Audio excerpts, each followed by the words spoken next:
नमस्कार दोस्तों, आज हम एस्ट्रोलॉजी के ऐसे टॉपिक पर बात करने जा रहे हैं जो बहुत इम्पोर्टेंट है और इसके बिना एस्ट्रोलॉजी कर पाना या ज्योतिषीय गणना कर पाना नामुमकिन सा होता है।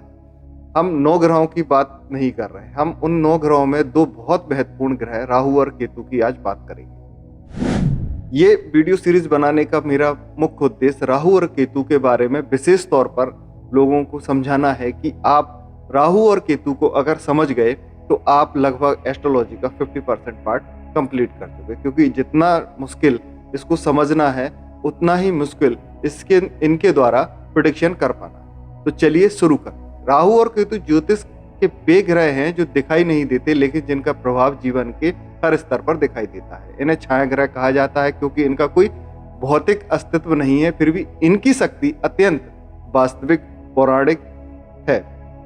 पौराणिक कथा के अनुसार समुद्र मंथन के समय जब अमृत का वितरण हो रहा था तब स्वर्णभानु नामक एक राक्षस या असुर जानता था कि देवता अमृत का समान रूप से वितरण नहीं करने वाले, यानी भट समान रूप से डिवाइड नहीं करने वाले सब लोगों। उसने भेष बदल लिया और देवताओं जैसा रूप धारण किया और देवताओं की पंक्ति में लाइन में जाकर बैठकर अमृत पी लिया। इसी बीच सूर्य और चंद्रमा ने उसे पहचान लिया और भगवान विष्णु को, जो मोहिनी रूप में होते हुए सभी देवताओं को अमृतपान करा रहे थे, उन्हें सूचित किया। विष्णु जी ने तुरंत उसका सिर काट दिया, लेकिन अमृत की कुछ बूंदें पी लेने के कारण वह अमर हो गया।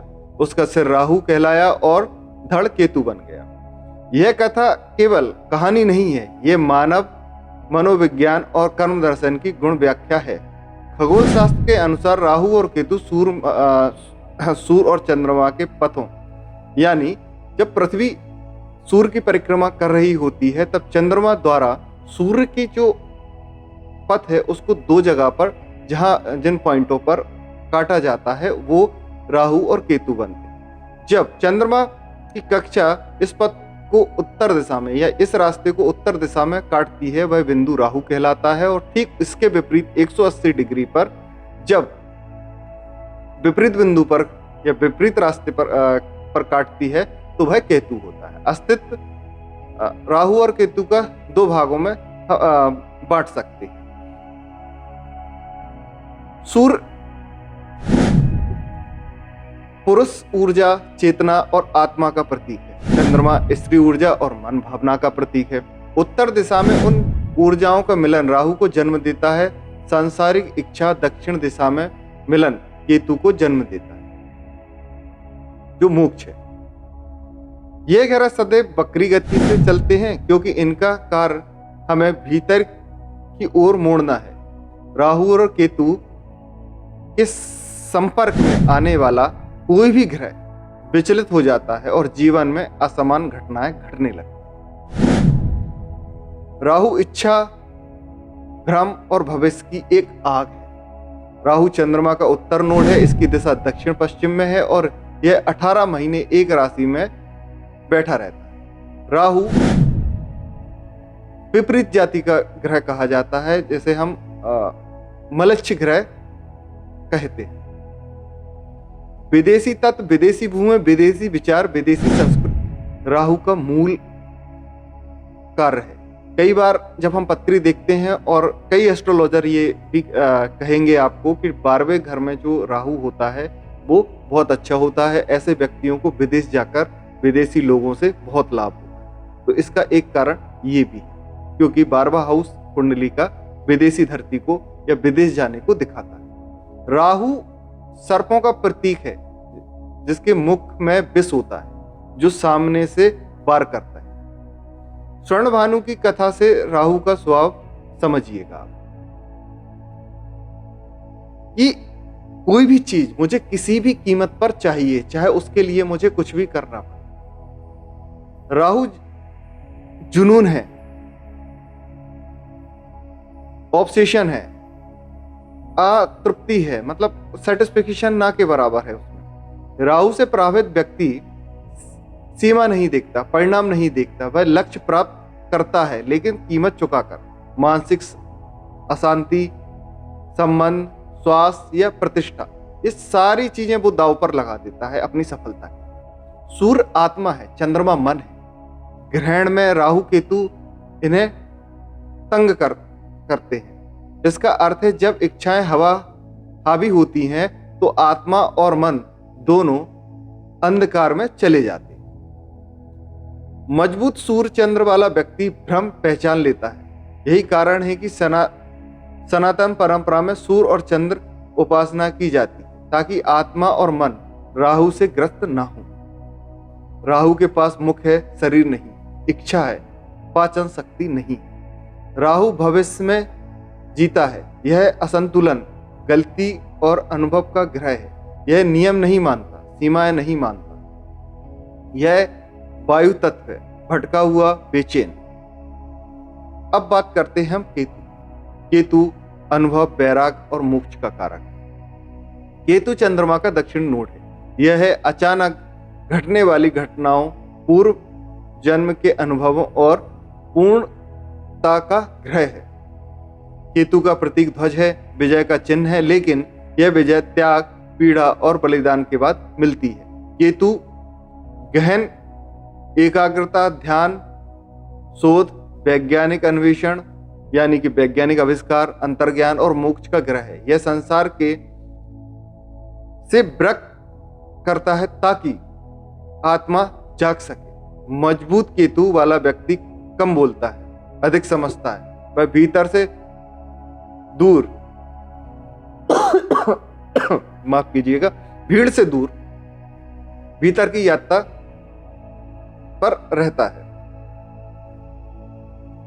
राहु और केतु ग्रह नहीं है, फिर भी हर सभ्यता इनके प्रभाव को मानती है। जैसे तेज गति से चलती ट्रेन में बैठा व्यक्ति दबाव महसूस नहीं करता, वैसे ही हम उन ऊर्जाओं को महसूस नहीं कर पाते। ग्रहण के समय विद्युत चुम्बकीय तरंगें बढ़ जाती हैं, इसीलिए शास्त्रों में ग्रहण काल में भोजन निषिद्ध है। राहु संसार की ओर खींचता है, केतु मोक्ष की ओर। संसार और मोक्ष एक ही भाग के दो छोर हैं, अंतर केवल दिशा का है। राहु अहंकार है से चलता है, मैं करता हूं ऐसी भावना रखता है। केतु समर्पण से चलता है, आप ही करता है, आप ही करते हैं, इस भावना से चलता है। यह बंधन और मुक्ति का रहस्य है। राहु की स्वराशि कुंभ है, मूल त्रिकोण राशि कन्या है, उच्च राशि वृषभ है, नीच राशि वृश्चिक और धनु में माना जाता है। मित्र ग्रह शुक्र, बुध, शनि है। शत्रु ग्रह सूर्य, चंद्र और मंगल है। नक्षत्र आद्रा, स्वाति और सतविसा है। इसकी महादशा 18 वर्ष की होती है। एक राशि में ये 18 महीने तक रहते हैं। प्रिय रत्न गोमेद है। अब बात करते हैं केतु की। केतु की स्वराशि वृश्चिक को माना जाता है। मूल त्रिकोण राशि मीन है, उच्च राशि वृश्चिक और धनु को भी माना जाता है। नीच वृषभ और मिथुन मानी जाती है। नक्षत्र अश्विनी है, मगा है, मूल है। महादशा 7 वर्ष की होती है। ये भी अब एक राशि में 18 महीने के करीब रहते हैं। रत्न जो इनका है वो है लहसुनी। सभी मूल बिंदु स्पष्ट भाव, तत्व, आयु आदि के यथावत सम्मिलित। महत्वपूर्ण अब विशेषताओं पर थोड़ा सा हम ध्यान देते हैं। बृहत पराशर होरा शास्त्र के अनुसार राहु और केतु ग्रहों की सेना है। राहु भ्रम, तकनीक, मीडिया, नशा, षड्यंत्र, झूठ, अचानक प्रसिद्धि देता है। केतु त्याग, ध्यान, अंतर्ज्ञान, आध्यात्म और मोक्ष देता है, लेकिन पहले व्यक्ति को तोड़ देता है। और महत्वपूर्ण विशेषताओं की अगर हम बात करें तो राहु इच्छा है, केतु त्याग है। राहु अंधा है, केतु सर्वदर्शी है। राहु दौड़ता है, केतु रोकता है। राहु कर्म का चाहता है, केतु अकर्म चाहता है। राहु अहंकार है, केतु अहंकार का अंत है। मैं से राहु का जन्म होता है और आप से केतु का जन्म होता है। जब व्यक्ति इन दोनों शब्दों का अर्थ बहुत अच्छे से समझ लेता है तो व्यक्ति के जीवन में अपने आप बदलाव आना चालू हो जाता है। ये अंतर बहुत ज्यादा महत्वपूर्ण है किसी भी व्यक्ति के जीवन में। अब राहु अंधकार का मार्ग है, केतु प्रकाश का मार्ग है। राहु अस्थायी जीवन देता है, केतु शाश्वत सत्य, निर्णय आपके हाथ में है, यह सब आपको दिखाता है। अब ये ज्ञान आपको बहुत ज्यादा उपयोगी लगा हो तो लाइक करें, शेयर करें और चैनल को सब्सक्राइब करें। मैं इसी पर कुंडली में अलग अलग भावों, अलग अलग ग्रहों के साथ राहु और केतु के संबंधों के साथ आने वाली सीरीज को आगे तक ले जाना चाहिए। अगर आपका प्यार ऐसे ही बना रहे, आप ऐसे ही लाइक और सब्सक्राइब करते रहें चैनल को और कमेंट्स करें, जिससे कि मुझे इस टॉपिक में और भी ज़्यादा सुधार करने में सहायता मिलेगी और आपके हिसाब से मैं इस टॉपिक को और अच्छे से बना पाऊँ। धन्यवाद।